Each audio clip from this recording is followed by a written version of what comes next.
J Movements. NTP. Feel the spot till it's overload. Girl, them a go make this end up on billboard. This a vibe where the girl them long for. That come Crux and Tanka, King Daddy. That's very CP record.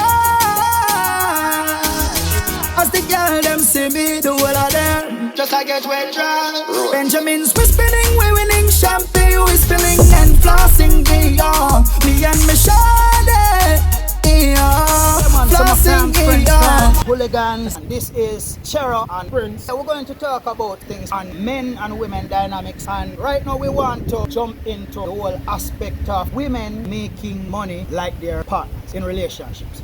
What do you have to say about that particular matter, and how do you see that as good and as negative? Yeah, the whole thing about self-empowerment, the whole aspect is to work. Some man and woman are work. There's nothing really special about it. It's just that when a woman says she can't give herself power, it's like she go about it in a different way, an unusual way. They say, well, since me I work, I go behave this way. It's like it's a deliberate thing, and from a deliberate it means that you put some form of thought in it to go about it a way to them, because it's natural. Yes. Right? That's the bad part. Good part is a woman at work, and she do her thing, and the man work that even better. As long as the double standard thing is not here. You raise a very good point about the word double standard thing, because it appears that in these relationships nowadays, one partner wants to have all the positives without any of the negatives. So one partner is not willing to compromise. They want to get all the benefits without feeling any of the little negatives that occur. And that's really a disadvantage for any relationship. I don't think that can be healthy at all. Well, depending on how people look at it, can be for someone who is developing their tolerance, but tolerance for what? Tolerance for accepting BS, you know? But yet, you raise those points and I see those as very interesting. Yeah, I mean, it's like from women start to get a taste of what men has been doing for the longest while. When a woman come in the same position of power, it's like them have a vendetta because them start here different. They must say, well, you can't give me no talk, I work on money, I call me on the shots, I do what I want, I wear what I want. Yeah, we know say a lot of ladies watching this, and you need to give your take on this, whether it be in support or against, because it's your idea, thought, it's your viewpoint on what we're talking about, because we just start this discussion. And so it doesn't necessarily mean that we've brought up all the things where the negatives and positives are concerned. But give us your take. One of my take is, in the past, when a man was a sole breadwinner, he got the motivation from his woman. Well, his woman helped to inspire him, helped to cheer him on, helped to say, yes honey, you got this because you need to have this because you're taking care of all of us. So you need to be on your peak game at all times, you need to be strong, you need to be mentally firm, go out there and slew the dragon, you know. But now, when women are earning all this, whether it be on the same level as the man or even higher, it's not motivating. She's more like, honey, you don't have to work that hard, you know, you can just do the minimum or do the necessary amount of work and come home with a paycheck because I got this too. But what women have never been able to recognize for the most part or to be mindful of is that you always have unpredictability. You always have contingencies that happen at any time. You don't know when to expect them, they just happen and somebody can get fired. If it's the man who gets fired, you don't know that. Oh, dog, never suffer. Like the woman is going to be like, okay, you're unemployed right now, how long before you get a job? Yeah. And his position with her is dependent for the most part on that. Like, how long will she... Oh, well, he can provide. There you go, exactly. So if he cannot provide for like 6 months, 3 months, a year, after that she start reconsidering. Like she's going to look at it that he's lazy, he's not searching hard enough. He's just waiting on this opportunity to depend on me, to be lazy and just flunk out and just lay down and just take my money. Because I don't know, women for the most part have always been used to the whole idea of my money is mine and your money is mine. So she isn't necessarily motivating when she have hers. She's like telling him you don't have to work so hard while not paying attention to the fact that things are unpredictable and can happen at any time, and then he's going to have the sharp end of the knife. Yeah, I mean, they can't wrong a man. Them say man a dog, but look, man is at work, women are at home, and you outside at the team. Many instances, you are the sole provider, and women will come to you and tell you how to run your team. Mind you, you have the burden on your shoulder solely. So you have the greater thing. So independent men can live their life however they want to live. So if I want to have quote-unquote another woman, that's my business, that my money I spend. So I'm obligated to a son. The person realize that women are not liar. Why stick to a woman and she's giving it away? What's the use? So while we're doing that, ladies and gentlemen, we are very cognizant that not all women are like this. There are good women out there who have been brought up well. It's not only about brought up, see, because we already know that it's like 3 different things that tend to determine the way how you operate. Your genes, your environment, and you. So even though you might have some genetic traits, it's still up to you to act a particular way, because you can have the urge to go a certain way and behave a particular way, but you have the mind to observe your environment and see if it's necessary or appropriate to operate a certain way. So the onus is still on you. As I said, they operate certain ways when they have quote-unquote independence. But the funny thing about this is a lot of ladies want to get all the advantage without the disadvantage. When things are good, you want to say that we're equal. My talk is equal to the power of yours, right? But when things go bad, you throw everything on the man.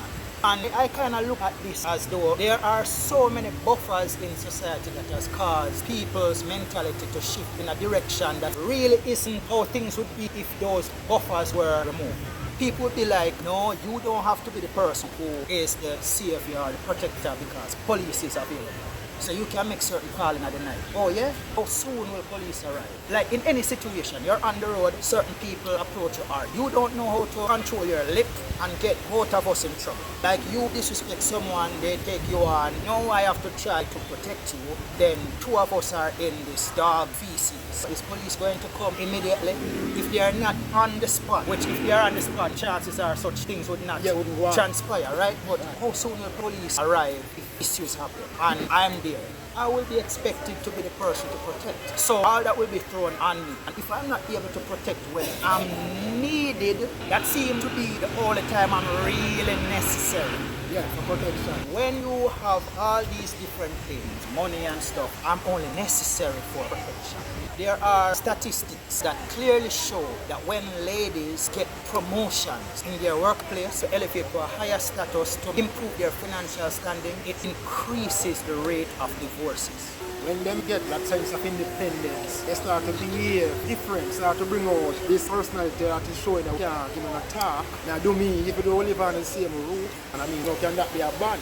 You know, the same double standard thing, where one wants to do whatever they want to do, and start to keep you in check while doing what they are doing. And look at the contrasting behavioral pattern. When men improve their financial standing and status, they want to do the world for their women. But when women improve their financial standing and status, they want to be alone. Because they're not going to share their so-called success. Yes, for themselves. And it's funny because we don't care. I mean, a real man don't even care what a woman wants to bring in because they have their own thing at all times. You know, it's like for the most part, most men don't care what you bring in terms of finances. What we care about are certain feminine traits that can ensure that there's a peaceful home. There's a home that's conducive to the development of the family and the relationship and the raising of children. That's a part of the qualities that most men look towards, and we need to shed more light on this situation because relationships are going to the dirt. Marriages, relationships, women and men dynamics where cohesion is concerned, where they're able to work together for family and basically society's betterment,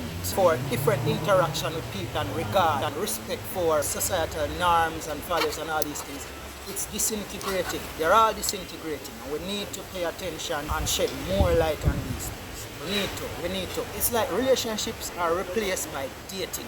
Or the new dynamic for relationship is just casual sex, which is what is going on, right? Yeah. So casual sex, you just having sex. There's nothing very special about relationships these days. I believe both genders are looking towards the end goal for a relationship, but for the most part, women want total freedom. Freedom to leave anytime. That's all they want, freedom to treat their partner any way they feel like.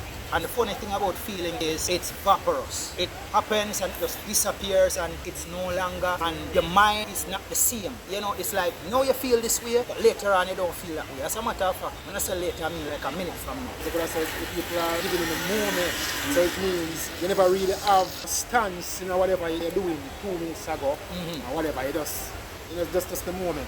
As we say, this is something that needs to have more light being shed on it. And we are definitely here to bring some attention to this more from our perspective. Of course, these perspectives are based on what we are seeing. From our experiences with women, from the experiences of friends that we've seen in their situations and other people around us, and through media as well. So it's various areas that we've collected, the perspectives that we've gotten. So, you know, hence why we're here. What's your final thoughts before we log off this? Well, I hope there can be a time where the whole behavior and whole demeanor of women can be of such. Because mind you, there are decent men out in the world still who like to know so well this woman is grounded and still have a bit of this modest vibes in her, because all I would like to say, the impy skin, whatever they're putting on these days, because I don't even know what is going on with these dress codes. Yeah, we don't like it. Yeah, it's really and truly, we don't like it. I mean, terrible. when we soon, that's one thing we say, and that's how we behave the way we behave, but we soon and talk to how we do when we soon attire them way. And what do you think are some of the reasons why they attire these ways and operate these ways? Well, the system show them how to behave. The whole society show them so well. This is the thing. What parts of the system? Government, and I mean a whole lot of little thing branch up. Dancehall do it. A whole lot of little thing show our females that well this is the arts. Look at the arts. I mean, you know, sex and everything, right? And I mean our sistrings are into it. Yeah, definitely. You know, that's in brief, but of course we'll definitely continue, as you say, and we're going to be touching on various areas of this dynamic. And we'll be in the streets. Oh yeah, that's for sure. You know, live and direct. Oh yeah, you know.